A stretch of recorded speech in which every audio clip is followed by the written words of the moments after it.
बहुजनों की आवाज बालजी भाई 88 वर्ष की उम्र में भी ओबीसी एससी एसटी समाज की सेवा में तत्पर। दलित वंचित शोषित समाज पर होने वाले अत्याचारों में पीड़ितों को मददगार तथा न्याय दिलाने हेतु हर संभव प्रयास। सूरत शहर के घोड़दौर और स्थित सर्वोदय शिक्षण मंडल में ओबीसी एससी एसटी समाज के उत्थान हेतु एक सभा का आयोजन किया गया था, जिसमें बहुजन हितैषी कानूनी सलाहकार अधिवक्ता एवं अन्य राजकीय सीनियर सिटीजन रिटायर्ड कर्मचारी बहुजनों के हित में सभा में शामिल रहे। इस कार्यक्रम के मुख्य वक्ता 88 वर्ष के बालजी भाई पटेल जी, जो अहमदाबाद से चलकर के बहुजनों की आवाज़ बनते हुए कार्यक्रम को संबोधित किए। सर्वप्रथम सम्मानित मेहमान गण बालजी भाई को पुष्प गुच्छ एवं शॉल उड़ाकर नाथू भाई सोसा एवं भूतपूर्व कलेक्टर आरजे पटेल द्वारा सम्मानित किया गया तथा अन्य गणमान्य महानुभाव द्वारा भी पुष्प गुच्छ देकर के बालजी भाई को सम्मानित किया। तो चलिए हम आपको लेके चलते हैं सूरत शहर के घोड़दौर और स्थित सर्वोदय शिक्षा मंडल पे, जहां पर आपको कार्यक्रम की पूरी झलक दिखाने का प्रयास करते हैं। तो चलिए आपको दिखाते हैं सूरत भूमि पर। सड़क का सवालों નો કેવી રીતે ગામડામાંથી શોધી લાવીને ઉકેલ કરી શકાય બંધારણીય રીતે અને ન્યાયિક રીતે, તો એના માટે વર્ષોથી ઝઝૂમતા એક જુહાલો એવા આપણા સૈનિક સમાન જે આપણને માર્ગદર્શન આપવા એક ખાસ કાર્યક્રમ આવ્યા, તમે એને વિનંતી કરી એવા આદરણીય વલ્લભભાઈ પટેલ સાહેબનું આપણે સ્વાગત કરીએ છીએ। સર, આપણા વિશે મોબાઈલથી ચર્ચા કરતા રહીએ છીએ, ક્યાંક એક બે વાર મીટિંગ પણ આપણે એસબીઆઈ મીટિંગમાં કરી હતી। સર, ડૉક્ટર બાબા સાહેબ આંબેડકર સામાજિક દાયિત્વ સંઘ વિશે મેં આપણે વાત કરી હતી। અહીં સુરતમાં આખા રાષ્ટ્રના લોકો રહે છે, બિન રાજકીય અને બિન ધાર્મિક રીતે આ સંગઠન છેલ્લા 4 વર્ષથી કામ કરી રહ્યું છે અને હાલમાં માન્ય નાથુભાઈ સોસા સાહેબ એને અધ્યક્ષ પદ શોભાવી રહ્યા છે। અમારો ઇરાદો સાહેબ એટલો જ છે કે સંવિધાનની રીતે બિન રાજકીય રીતે what we can do for society, payment to society, સમાજને પાછું કેવી રીતે આપી શકીએ, જે રીતે અમારું તે રીતે એ કામ કરવાનું છે। અને છેલ્લા 4 વર્ષથી ડૉક્ટર આંબેડકર સામાજિક દાયિત્વ સમિતિના નેતા હેઠળ 8મી તારીખથી 14મી તારીખ એટલે એક સપ્તાહ ડૉક્ટર આંબેડકર જ્ઞાન સત્ર સપ્તાહ તરીકે ઉજવીએ છીએ। એમાં લોકોની જવાબદારી, નાગરિકોની જવાબદારી અને આપણા અધિકાર વિશે લોકોને જાગૃત કરવાનો એક વિનમ્ર પ્રયાસ છે। જો કે અપેક્ષા જેટલું થતું નથી, પણ દર ચર્ચા કરીએ છીએ। અહીં વિશિષ્ટ મહાનુભાવ આવ્યા છે, અમે બહુ ઓછા લોકો બોલાવ્યા છે, કારણ કે અમારે આપણે જે વાત કરવાની છે ને, આ મૂર્ધન્ય લોકો છે, વિદ્વાન લોકો છે। અહીંયા સચિવ કક્ષાના માણસો, સચિવ કક્ષાના અગ્રસિંહ સોની સાહેબ છે, બીજા બધા ઘણા અધિકારીઓ છે, ડૉક્ટર કિશોર પ્રોફેસર, ડૉક્ટર પ્રિન્સિપલ હતા। તો આપણું ઘર સ્વાગત કરીએ છીએ અને માન્ય નાથુભાઈ સાહેબને વિનંતી કરું કે પુષ્પગુચ્છથી અને શાલ ઉડાવીને આપણે એમનું સ્વાગત કરો।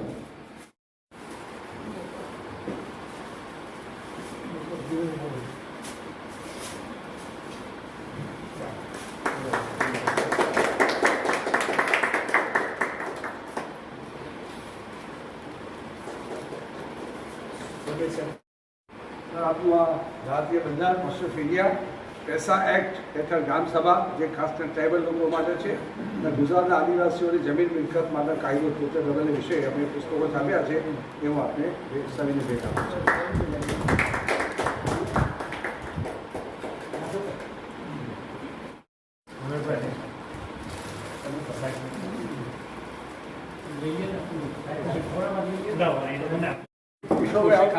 કિશોરભાઈ આવો, માધુભાઈ પ્લીઝ આવા માણસ, એ આપણા માટે બહુ મોટી વાત છે સાહેબ। મને તો ક્યાંય ભગવાન જોયા નથી આપણે। આવી વસ્તી જેને કોઈ સ્વાર્થ નથી। આવો તમે, આવો દિનેશભાઈ, આવો પ્લીઝ, તમે આવો, રાઠોડ સાહેબ, હળપતિ સાહેબ આવો।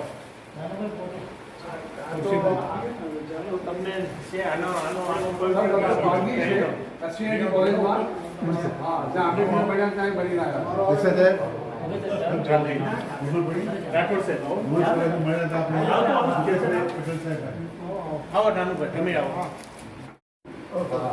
અને અહીંયા રહે છે હું અમારા વ્યવસાયના છે અત્યારની સમાજના ગણપતિ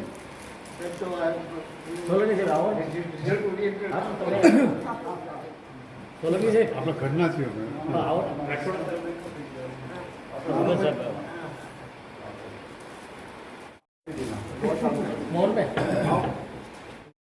વાલ્મીકી સમાજ જે સફાઈ કામદાર સંઘના પ્રમુખ છે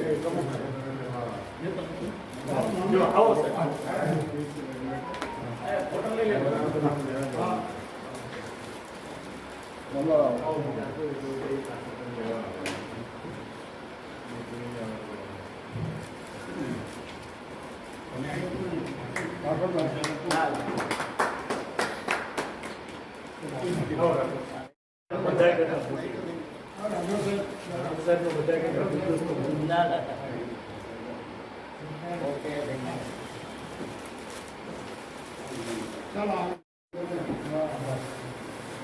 માનનીય વાલજીભાઈ પટેલ સાહેબ સર કેટલા 84 વર્ષના હતા સર 84 વર્ષ કેટલા હતા ઉંમર 88 વર્ષનો એક જુવાન આખા ગુજરાતમાં ગામડે ગામડે ફરીને લોકોને ન્યાય અપાવવાનું કામ કરે છે એ તો એમના વક્તવ્યમાં છે સાહેબ આજે બીજા કોઈ બોલવા નથી આ તો સાહેબ વિષય છે કે સાંપ્રત સમયમાં મૂળ નિવાસીઓને એસસી એસટી ઓબીસી બધાને વિવિધ સવાલોના ઉકેલ માટેની વખાણ કરો છો એટલે એમાં અમે પણ કંઈક ભાગીદાર થવા માંગીએ છીએ અને ક્યાંક ક્યાંક આપણે મળીએ પણ છીએ આપણી બહુ મોટી ઈચ્છા હતી કે આવું પણ આજે મારું નામ છે વાલજીભાઈ પટેલ અને કાઉન્સિલ ફોર સોશિયલ જસ્ટિસ નામની સંસ્થાનો હું સેક્રેટરી છું અને અમદાવાદમાં રહું છું. આજનો કાર્યક્રમનો શું હેતુ હતો અને આજે કાર્યક્રમ કઈ વિષય પર કરવામાં આવ્યું છે અને આગળ ભવિષ્યમાં કઈ રીતનો એમનો રિઝલ્ટ પ્રસાદ મળે એમના માટે પ્રયાસ રહેશે? આજે અમે પોતે એમ માનીએ છીએ સાંસ્કૃતિક કાઉન્સિલ વતી અમે જુદા જુદા દલિતોના આદિવાસીઓના બેકવર્ડ ક્લાસના પ્રશ્નો ઓબીસીના પ્રશ્નો લઈને અમે લોકો કામ કરીએ છીએ. કામ કરવાના અમારા જે તરીકા છે એ કાયદા દ્વારા કરવાના છે અને કાયદાનો બંધારણમાં આપણને આપેલા અધિકારોનું અમલીકરણ અને કાયદાનું અમલીકરણ થાય ને એનાથી અમને અધિકારો પ્રાપ્ત થાય એનું એક લિમિટેડ કક્ષામાં પણ અમે લોકો કામ કરી રહ્યા છીએ. હાલ પરિસ્થિતિ સુરત શહેરમાં આપ સાહેબ આરટીઆઈ વિશે વાત કરેલો હતો તો આરટીઆઈમાં અત્યારે પત્રકારો ઉપર પણ પ્રશાસનિક કાર્યવાહી કરવામાં આવી રહ્યા છે તો એમના માટે શું કરી શકાય? એમના માટે કઈ રસ્તો છે ખરા? પહેલાં તો આરટીઆઈ એક સુપ્રીમ કોર્ટના જજમેન્ટ મુજબ પ્રજાનો આ મૂળભૂત અધિકાર છે અને એ મૂળભૂત અધિકારોનો અમલ કરવા માટે જે સ્ટ્રક્ચર જોઈએ, જે ઊભું થવું જોઈએ એ ખોટું થયું છે એવું મારું સ્પષ્ટપણે માનવું છે. કારણ કે આ કાયદાનો અમલ કરવા માટે જે આખી કોર્ટ આયોગની કોર્ટ બનાવી છે એમાં જે બધા કમિશનરો એપોઇન્ટમેન્ટ કર્યા છે એ જજ કહેવાય, ન્યાયાધીશ કહેવાય. એ ન્યાયાધીશો રિટાયર્ડ અધિકારીઓ છે એટલે એ જ વહીવટી તંત્રમાંથી આવે છે અને એ વહીવટી તંત્રમાં આવવાના કારણે અને રિટાયર્ડ થયા પછી જ્યારે બોનસ પેટે આવકનું સાધન ઊભું થયું છે એવું એમને ઉપકારવશ થઈને પણ મોટાભાગના અધિકારીઓ કાયદોનો જોયા વગર એવા મારી પાસે ઢગલાબંધ છે એની પર એક હાઈકોર્ટમાં પિટિશન તૈયાર કરી રહ્યો છું. અમે લોકો એટલા બધા જજમેન્ટોનો અમે અભ્યાસ કરીએ છીએ.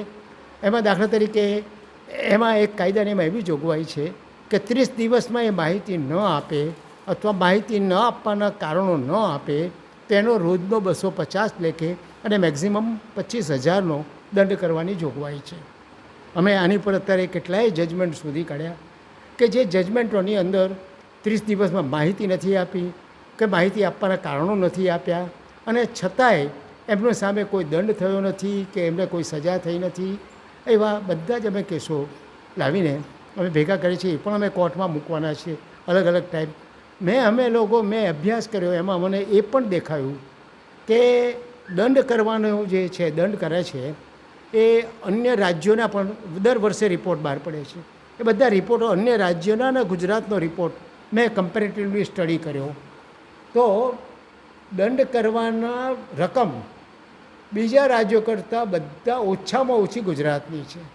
કારણ કે કાયદાનું અમલીકરણ થતું નથી. ને એટલા માટે નથી થતું કારણ કે કાયદો જે છે એ ન્યાયાધીશો, નિવૃત્ત ન્યાયાધીશો આમાં હોવા જોઈએ, એના બદલે વહીવટી તંત્રના અધિકારીઓ છે. હમણાં જ એક મારી પાસે જજમેન્ટ આવ્યું છે આયોગનું, અને 2 ભેગા કરીને હું હાઈકોર્ટનું પિટિશન કરું છું. હું તમને એક દાખલો આપું. ગોંડલમાં ત્યાંના ધારાસભ્ય પોપટ સોરઠિયા કરીને 15મી ઓગસ્ટે ધ્વજવંદન કરતા હતા, અને એ વખતે પેલો જાડેજા એક છે એને ફાયરિંગ કરીને એમને મારી નાખેલા. આ તો બહુ જબરજસ્ત કિસ્સો હતો. સ્વતંત્રતાનો દિવસ હતો. એ પોતે ધ્વજવંદન કરીને લેક્ચર આપતા હતા, ધારાસભ્ય હતા, અને જાહેરમાં એને મારી નાખ્યો. એને જન્મટીપની સજા થઈ. માત્ર 10 વર્ષની અંદર, 8 જ વર્ષની અંદર, 8 જ વર્ષને એને સજા માફ કરીને છોડી દેવામાં આવ્યો. આ તો બહુ સરપ્રાઈઝ કહેવાય. તમે કેવી રીતે છોડો? એટલે મેં આરટીઆઈ કરી. આરટીઆઈ કરીને સરકારે આને જે છોડવાનો હુકમ કર્યો છે એની નકલ માગી. આપ આશ્ચર્ય પામશો, એ અમને નકલ આપવાની કાયદાની કલમ બતાવીને એણે 4(1) G આવે છે એ પ્રમાણે તમને ના અપાય કરીને એણે અમને અનાથી આપી. એટલે એની સામે મેં અપીલ કરી. અપીલની અંદર કશું સાંભળ્યા વગર, અમને કશું સાંભળ્યા વગર, કોઈ પુરાવા જોયા વગર, કોઈ કાયદા વગર જોયા વગર પેલા એણે કાઢી રાખ્યો કેસ કે આ માહિતી ના મળે. અત્યારે હું હાઈકોર્ટમાં ચેલેન્જ કરું છું કે આ કેવી રીતે થાય છે. અને બધું જ આખું સ્ટ્રક્ચર છે એ સ્ટ્રક્ચર નિવૃત્ત અધિકારીઓનું બનેલું છે. એટલે આ આરટીઆઈના કાયદાનો અમલ જ થતો નથી. અને સૌથી મોટી કમજોરી એ છે કે આયોગ તમારો કેસ કાઢી નાખે તો એને અપીલ કરવાને ક્યાં જવાનું? હાઈકોર્ટમાં. વચ્ચે કોઈ સ્ટ્રક્ચર જ નથી. એટલે પરિણામે શું થાય કે ગામડાનો અંતરિયાળ ગામડામાંથી એનો તલાટી હેરાન કરતો હોય, એની ફરિયાદ લઈને પેલો ઓછું કાયદો જે ફરિયાદી છે એ બિચારો કાયદો જાણતો નથી, એ તો સામાન્ય નાગરિક છે. એ લઈને જ્યારે કોર્ટ ત્યાં આગળ આયોગની કોર્ટમાં આવીને ઊભો હોય છે ત્યારે એને તો કાયદાની બધી જવાબદારી, એના રક્ષણ કરવાની જવાબદારી પેલા જે અધિકારી બેઠા છે એની છે, કમિશનરની, જાહેર માહિતી કમિશનરની છે. એ બિચારો કંઈ જાણે નહીં ને એનો કેસ કાઢી નાખે છે. અને પેલો માણસ ક્યારેય હાઈકોર્ટમાં જતો નથી, કારણ કે એ ક્યાંથી જ હાઈકોર્ટમાં જાય. એટલે આનું સ્ટ્રક્ચર છે. મેં ગવર્નરને એક પત્ર લખી રહ્યો છું, અને ગવર્નરના પત્રમાં હું ધ્યાનમાં મૂકું છું કે એક તો પહેલાં અહીંયા કાયદાના નિવૃત્ત અધિકારીઓ હોવા જોઈએ, ન્યાયાધીશો હોવા જોઈએ. બીજું, એક સ્ટ્રક્ચર વચમાં આનું મોનિટરિંગ કરનારું હોવું જોઈએ, જેથી કરીને કોઈ અધિકારી હોય એ જો એને ખોટી રીતે કેસ કાઢી નાખ્યો હોય એની પાસે એપ્રોચ થઈ શકે. બાકી સીધી હાઈકોર્ટમાં તો હું પણ ના જઈ શકું. આપણી પાસે કેટલા રૂપિયા હોય, કેવા વકીલો કે આપણે હાઈકોર્ટમાં જઈએ. આ તદ્દન આ કાયદાને નિષ્ફળ બનાવવા માટે સરકારી તંત્ર અને સરકાર કામ કરી રહી છે. હાલ પરિસ્થિતિ જે છે